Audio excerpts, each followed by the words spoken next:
Munarman terancam hukuman mati. Selamat Ma'arif bereaksi. Ya, sejak dulu itu sudah setuju hukuman mati itu. Karena itu merusak nadi sebuah bangsa itu ya dirusak. Ya saya setuju hukuman mati. Ya ketawa saja saya kalau seorang Munarman, seorang advokat yang sedang menangani perkara di dalam sebuah sidang yang terbuka untuk umum, dalam ini perkara Habib Rizik Syihab, ditangkap dengan cara yang luar biasa, spektakuler begitu, tapi nomenklaturnya kok terorisme gitu. Jadi kan geli saja begitu. Kecuali Bang Munarman itu terbiasa bawa senjata, bergerilya ke gunung-gunung, sering menteror masyarakat, merusak fasilitas publik, barulah ya disebut dengan narasi teroris. Harusnya begitu dinyatakan terlarang wis tangkep. Termasuk HTI juga harusnya ya? Harus. Karena apa?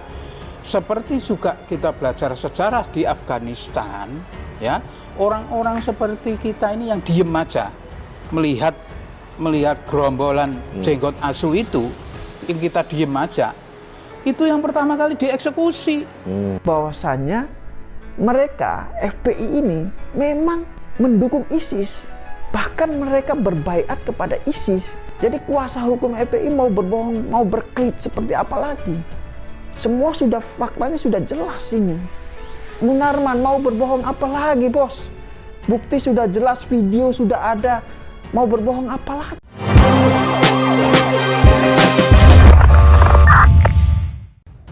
Ketua Persaudaraan Alumni atau PA212 Selamat Ma'arif mengkritisi proses sidang Munarman selaku terdakwa perkara terorisme yang digelar di PN Jakarta Timur.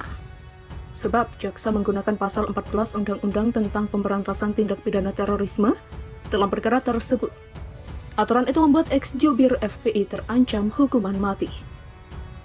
Kan dari awal kasus memang dipasang pasal borongan dan tebak-tebak buah manggis untuk menggiring HM atau Haji Munarman ke hukuman yang paling berat.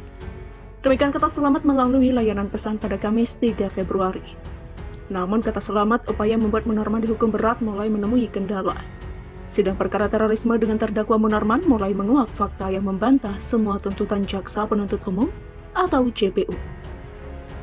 Di persidangan mulai terungkap sedikit demi sedikit fitnah-fitnah mereka melalui kesaksian saksi yang janggal dan aneh-aneh. Demikian beber Selamat. Dia pun berharap hakim yang memimpin sidang bisa terbuka hati dan pikiran dalam memutuskan perkara terorisme dengan terdakwa Munarman. Toh banyak fakta di sidang yang membantah semua argumen JPU menjerat Munarman.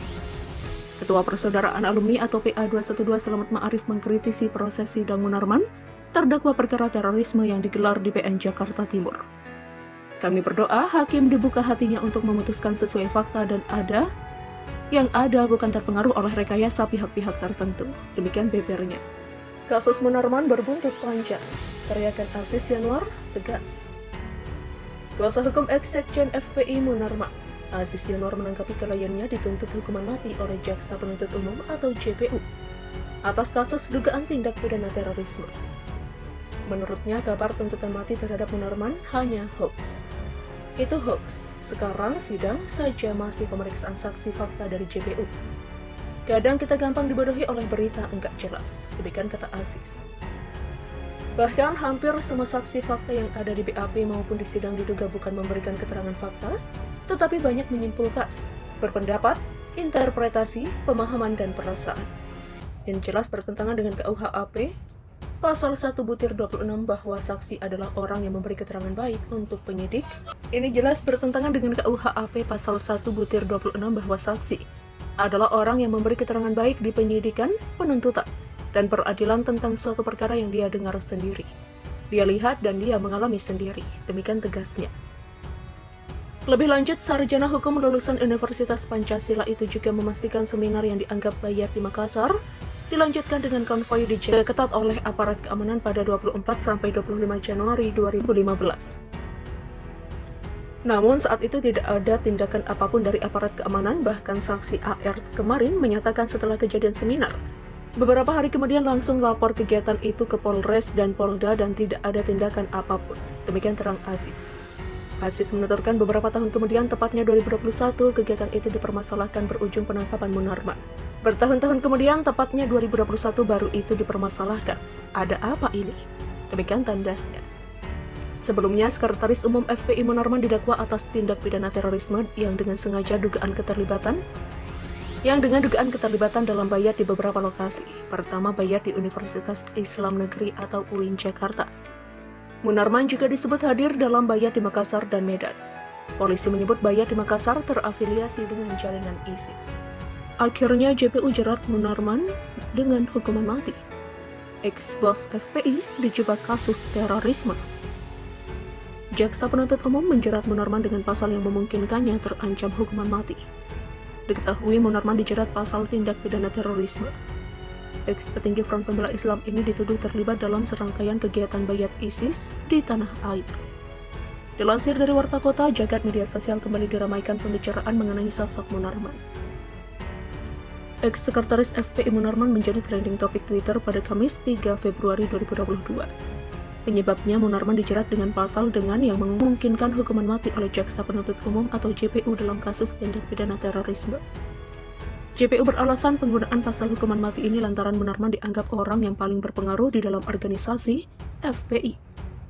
Tuntutan hukuman mati Munarman itu disampaikan JPU dalam sidang lanjutan kasus dugaan tindak pidana terorisme di Pengadilan Negeri Jakarta Timur pada Rabu 2 Februari.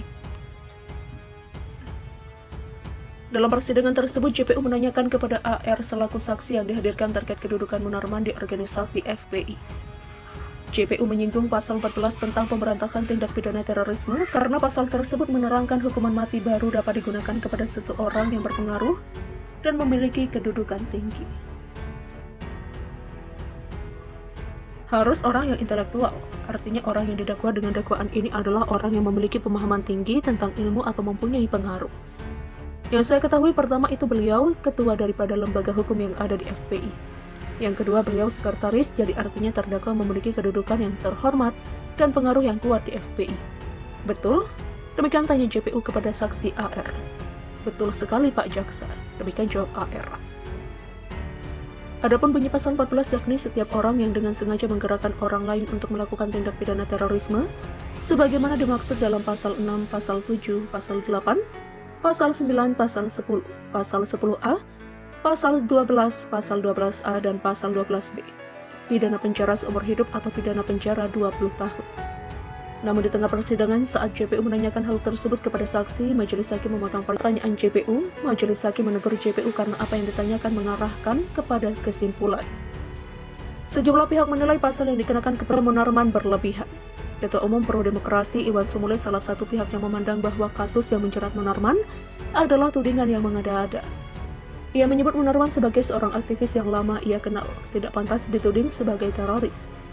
Apalagi dijerat dengan pasal yang memungkinkan Munarman dihukum mati.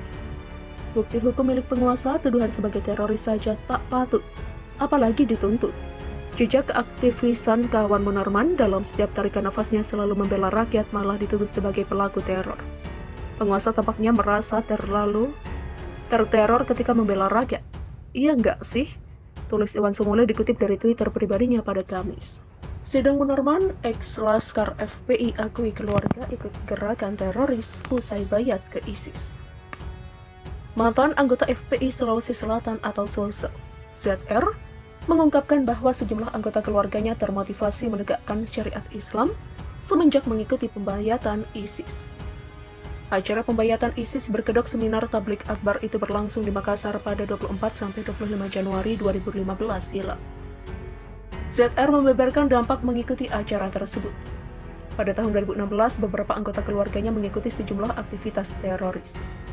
Sejak terjadinya Tablik Akbar tanggal 25 Januari 2015 di Pondok Pesantren Tanfizul Quran, saudara saya sendiri almarhum Ulfah Handayani dan Ruli Rian Zeki telah berani melakukan hijrah ke Suriah.